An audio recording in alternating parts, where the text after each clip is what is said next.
Ya.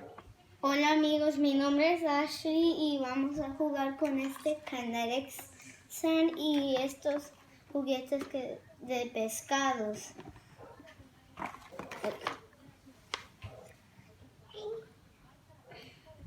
Ok. Quizás puedes hacer un molde, pero voy a ir a buscar un molde, ¿ok? Bye. No pude buscar un molde, pero encontré esta taza. Pero vamos a ver qué puede ser esto.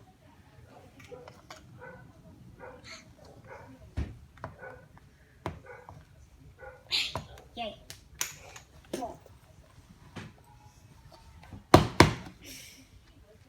Yo no sé si va a servir esto, amigos. ¿Ok? Pero 1,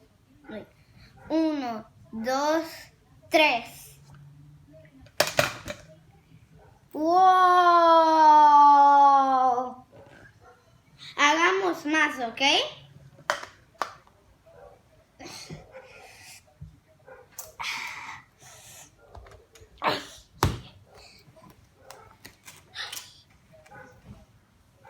Ay, es un poco difícil de hacer esto.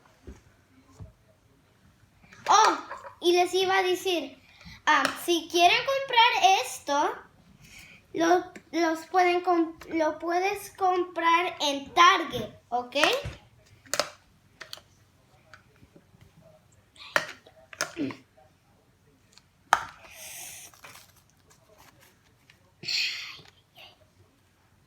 Es difícil esta cosa. Ok, ya tenemos 3 de estos. Ahora vamos a ver qué podemos hacer. Oh, una V. Vamos a hacer como unos 5 más. Ya tenemos uno. ¿Cuántos necesitamos? 4 necesitamos. Si no podemos agarrar 4, podemos agarrar 4 de estos. Pero está bien, o 2 o 3.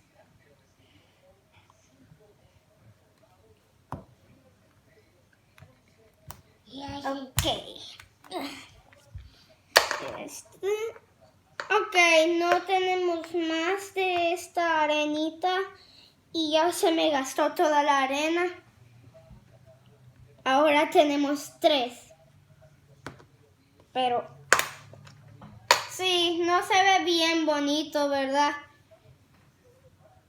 Sí, no se ve bien bonito, pero esperen. Y también voy a hacer esto. Y esto. Ya. Miren. Ok, ahora con este Kinetic Sand vamos a jugar con estos pescaditos y veamos qué podemos hacer. Pero en el otro vídeo. Bye.